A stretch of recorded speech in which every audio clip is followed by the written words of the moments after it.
Hello everyone. So now naka-start na taog pananom. Hinagmay gibalhin na actually buhi na ni siya gipalit dayon gibalhin on diri para mas mudako pa siya. Naani yan dagway pagpalit. Dayon gibalhin dito para mas mudagko pa siya. Finally nakasugod-sugod na gid og garden kay hapit na mahuman ang kural. Tapos wala na may hayop makasulod. Di para sa una nga sa wala pagi kural, di ka makapananom og bulak og mga gulay kay daghan kaayong mga hayop diri sa sulod, diri sa dool sa balay. So mao na lang ni kulang niya para masarado na gid siya. And then makatanom-tanom na rin taanik bisag unsa.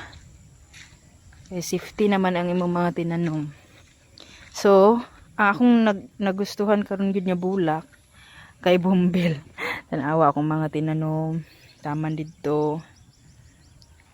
Kay nindot man ni siya gud kay musukol og init, sukol po siya og ulan. Tapos kung matrim nimo nindot gid pud siya og resulta gid ning bumbil. Uso pud siya karon. So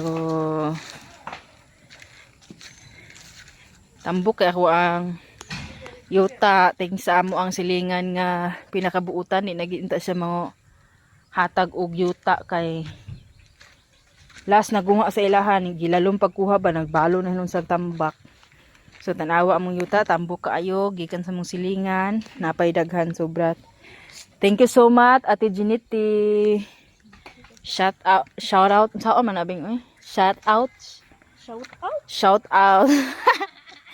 napa diba makahappy ti goals na kita kay ingon sila pag once plantita na daw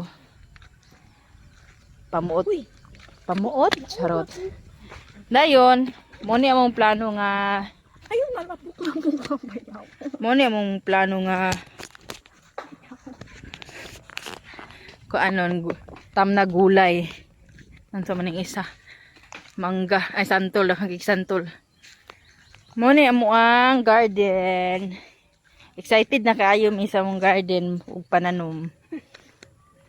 Piko na lay kulang ani pikuhon. Oo, di ba? Excited jay mi kay actually sa una ra gid mi gustong mananom. Pero dili lang mi kahuna